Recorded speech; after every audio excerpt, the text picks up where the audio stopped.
हे उमा, चिद्रूप अद्वितीय ब्रह्म, ये श्री कृष्ण ही अपने अंश से प्रकाशित हो रहे हैं। मनीषीगण जिन्हें महाविष्णु कहते हैं, वो दशमांश श्री कृष्ण से प्रकट हुए हैं। श्री कृष्ण दशमांश से उस रूप में प्रकट हुए हैं। शनकादि योगीश्वर अपने हृदय में जिनका सदा चिंतन करते हैं, जिस समय ये वृंदावन बिहारी अपनी ग्रीवा को टेढ़ी करते हैं और ललित त्रिभंगी हो करके अपने अधरों पर बंसी धारण करते हैं, तो अनंत कोटि कामदेव भी मूर्छित हो जाए, ऐसे सुंदर है ये। हे उमा, अपनी तिरछी चितवन मधुर मंद मुस्कान से इन्होंने मेरे हृदय को भी चुरा लिया है। तभी तो गोपीश्वर बनकर रास मंडल में प्रवेश किए। करोड़ों कामदेव इनकी सुंदरता की समानता नहीं कर सकते। जिस समय अधरों पर रखकर बंसी बजाते हैं, मुरली की मधुर स्वर लहरी, त्रिभुवन में कोई ऐसा नहीं जिसको बावरा ना बना दे, प्रेम सुधा सागर में निमग्न कर देते हैं। हे देवी, जिनके नक्षचंद्र किरणों की महिमा आज तक कोई पार नहीं पा पाया, उन्हीं श्री कृष्णचंद्र जी की एक गुप्त महिमा मैं बता रहा हूं। ऐसे अनंत कोटि ब्रह्मांडों में जितने ब्रह्मा विष्णु महेश हैं, ये सब इनके करोड़वें अंश से विस्तृत है। ये अनंत ब्रह्मांड और अनंत ब्रह्मांडों में जितने ब्रह्मा विष्णु महेश हैं, सृष्टि स्थिति संहार की शक्ति से युक्त वे असंख्यों ब्रह्मा, असंख्यों विष्णु, असंख्यों महादेव हैं। आपको लगेगा कि एक ही ब्रह्मांड, एक ब्रह्मा नहीं। आप गोलोक प्रकरण में पढ़िए, गर्ग संहिता में, तो वहां 4 मुख ब्रह्मा, 100 मुख ब्रह्मा, 1000 मुख ब्रह्मा, ऐसे ब्रह्मा जी की लाइन लगी थी। तो ब्रह्मा जी ने कहा कि हमको प्रभु से मिलना है। बोले किस ब्रह्मांड से आए हो, तुम्हें दिखाई दे रहा है 1000 मुख वाले ब्रह्मा भी आगे खड़े हैं, उनसे बात होने दो, फिर आपसे बात। ऐसे गोलोक धाम में वर्णन है। ये तो वृंदावन नित्य धाम, अनंत शक्तियां जिनसे प्रकाशित हैं, उन्हीं परम देव को निकुंज बिहारी श्री कृष्ण कहते हैं। इनका वैभव, इनकी महिमा, इनकी शक्ति अनंत है। श्री कृष्ण के रूप का जो करोड़वां अंश है, वो एक कामदेव है जो त्रिभुवन को अपने अधीन किए हुए, इन्हीं का अंश। तभी तो प्रद्युम्न रूप में अवतार लेते हैं। ब्रह्मांड में स्थित होकर समस्त जगत को मोहित करने वाला है काम, इन्हीं की शक्ति से है।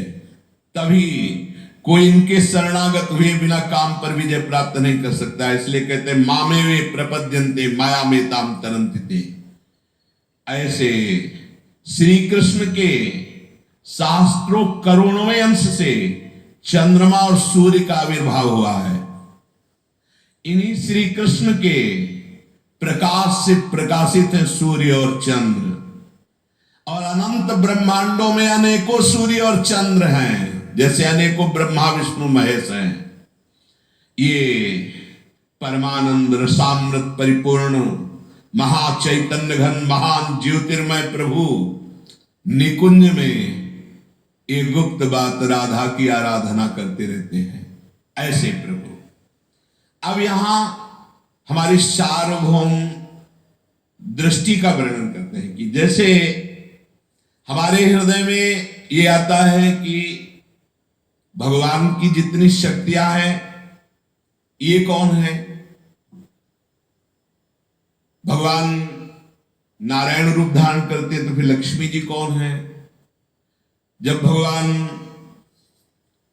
अनंत रूप धारण करते हैं तो उनके पार्श्व में शक्तियां हैं, तो कौन है? तो इसमें वर्णन करते हैं अनादिमाद्यम पुरुषोत्तमोत्तमम श्री कृष्ण चंदम निज भक्त वत्सलम स्वयं तो संख्यांड पतिम परात्परम राधा पतिम त्वाम शरणम ब्रजाम्यहम। ये इसलिए वर्णन कर रहे हैं कि हमारी प्रिया जो ही सब रूपों में प्रकाशित हो रही, उन्हीं के अंश का मतलब वही प्रकाशित हो रही।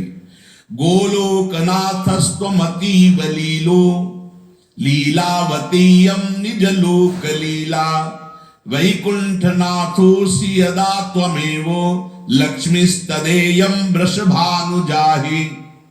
ध्यान दीजिए, जिस समय अनंत सृष्टियों का विस्तार प्रभु अपने ही संकल्प से करते हैं, तो उत्पत्ति ब्रह्मा जी, पालन भगवान नारायण और लय भगवान देवाधिदेव महादेव, अनंत ब्रह्मांडों में अनंत रूपों का विस्तार यही करते हैं। अरे जो जान जाए तो निहाल हो जाए। ये सर्वश्रेष्ठ पुरुषोत्तम उपाधि इनकी इसीलिए है कि इन्हीं से सब प्रकट हुए हैं। ये जब अपने भक्त जनों पर दया करते हैं तो चित्त का आकर्षण करते हैं, इसीलिए इनका नाम कृष्ण है। कृष्ण आकर्षण अपनी तरफ। समस्त ब्रह्मांडों के आप स्वामी हैं, आपसे परे कोई दूसरा तत्व हो ही नहीं सकता। आप सदैव श्री राधा जी के साथ वृंदावन में विहार करते हैं। मैं आपकी शरण में हूं प्रभु। आपने ही गोलोक नाथ होकर विविध लीलाएं की है। गोलोक भगवान, ये वृंदावन के अंश से ही गोलोक प्रकट है और वहां गोलोक बिहारी होकर भगवान लीला कर रहे हैं।